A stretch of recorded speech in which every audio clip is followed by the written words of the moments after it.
Hello, friends. Welcome to my YouTube channel, Attorney E Immigration Lawyer. Welcome to my Facebook page, Attorney E Immigration Lawyer. Ako po si Attorney Elaine Antonio Bordeaux, U.S. Immigration. I'm based in the United States, and of course, I'm from the Philippines. So I've been practicing U.S. immigration since 2008. Ang dami ko na pong naging kliyente. So I still want to be part ng inyong naturalization process. Ito po, naturalization is when you apply from permanent resident from green card to U.S. citizenship. Okay? So pagdadaanan po ninyo ang tinatawag na naturalization test or yung interview kung saan kailangan kayong mag-prepare. And today's episode ay tutulungan ko po kayo. I'm going to help you sa pagre-review. We're gonna talk about yung civics questions. Ito po ang mga tanong tungkol sa American history and government. So for our first part, ito po ang part 1, we're gonna talk about 12 questions. And I'm going to share to you my screen.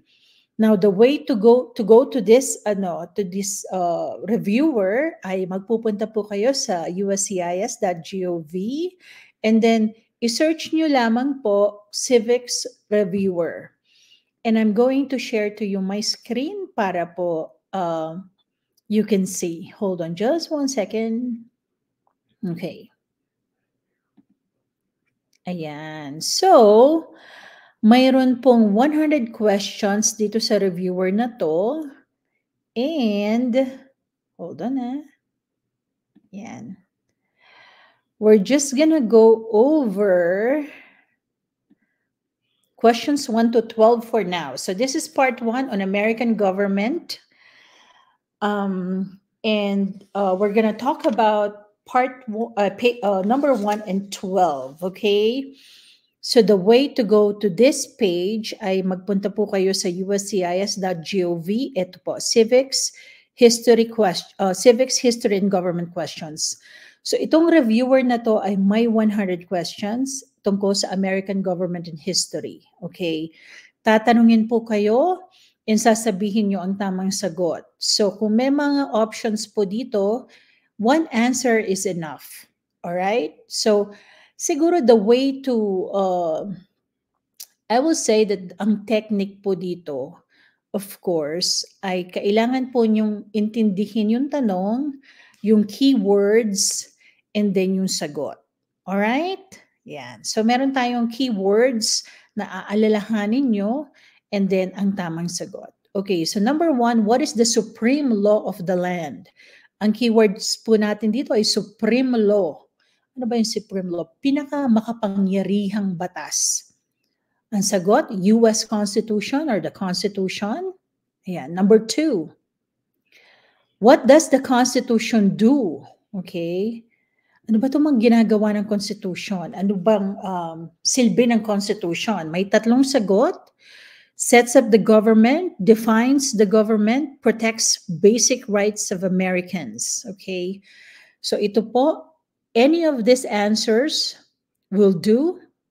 Sets up the government, defines the government, and protects the basic rights of Americans. Okay? So, sineset up niya yung gobyerno, dinidefine niya, ano bang mga kapangyarihan ng government, and pinoproteksyonan niya or protects yung mga basic rights of Americans. Okay? Number 3.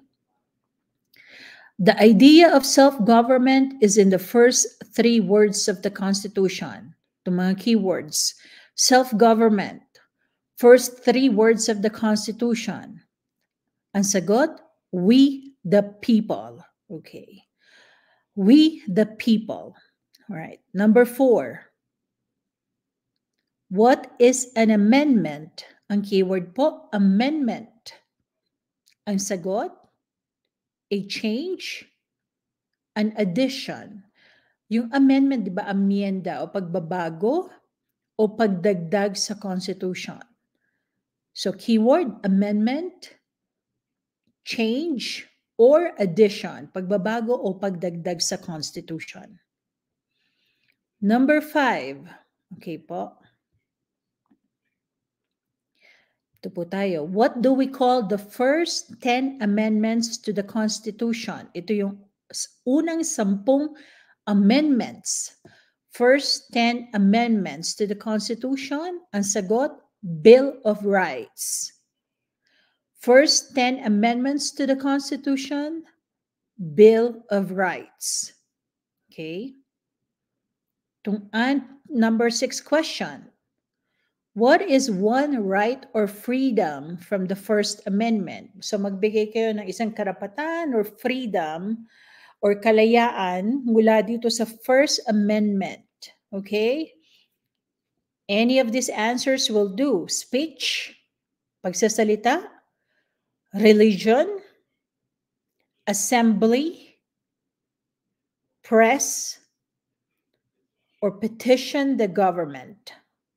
So any of these answers will do. Speech, religion, assembly, press, petition the government. Number 7, how many amendments does the Constitution have? Ilan daw pong amendments meron ng Constitution? 27 amendments. Okay? Tandaan nyo, 27 amendments meron ng US Constitution. Number 8. Okay, what did the Declaration of Independence do? So meron pong tinatawag na Declaration of Independence. Ano po ba ang kahalagahan nito? One answer, announce our independence from Great Britain. So in-announce po ang kalayaan ng Amerika mula sa Great Britain. Okay? Number 2 answer, Declaration of our Independence. So dineclare po ang kalayaan or independence ng Amerika mula sa Great Britain. Or number 3 answer, Declaration that the United States is free. Isa po siyang declaration na nagsasabi na ang Amerika or ang United States ay malaya na mula sa Great Britain. So any of these answers will do. Announce our independence from Great Britain, declare our independence, or said that the United States is free. Okay? So any of these answers will do. Number 9, what you can hear is my Alexa pala, by the way, so please ignore. Number 9, what are the 2 rights in the Declaration of Independence? So meron pong dalawang rights. So pinagbibigay kayo ng dalawang rights in the Declaration of Independence. Okay, right to life, right to liberty, and pursuit of happiness. So magbigay po kayo ng dalawa dito, ay pwede na. Life, liberty, or pursuit of happiness. Ano ba yung life? Buhay. Liberty, kalayaan. Pursuit of happiness, yung inyong kaligayahan. Ayan. So any of the 2 rights. Life, liberty, or pursuit of happiness. Number 10, what is freedom of religion? Ayan, you can practice. Ang ibig sabihin pag sinabing, what is freedom of religion? Ayan. Freedom, kalayaan ng religion. You can practice any religion or not practice a religion. So pwede kang magkaroon ng religion or po pwedeng wala kang religion. So yun ang ibig sabihin ng freedom of religion. Practice any religion or not practice a religion. Parehong pwede sa Amerika.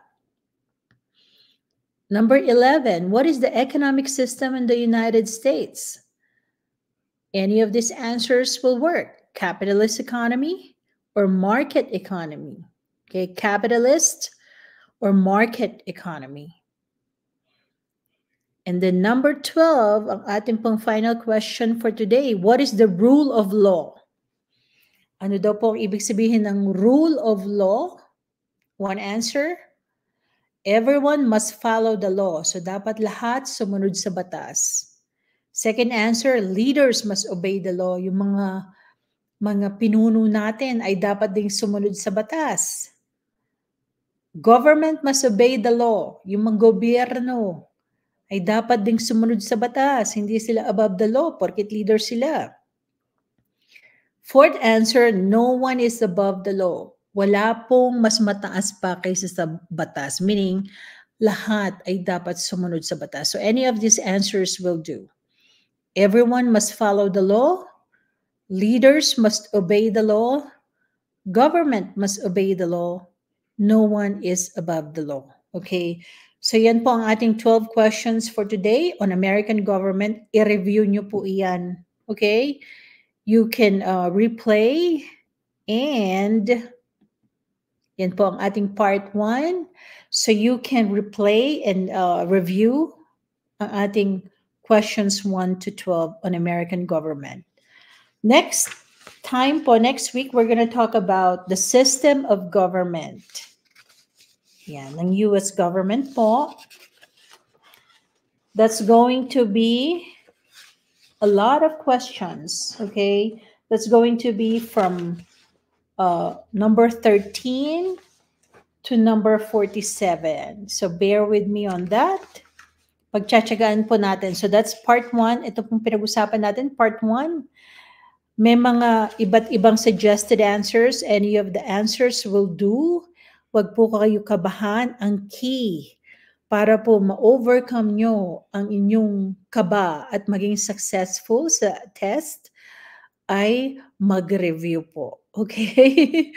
So meron pong maraming YouTube episodes or channels na nagre-review.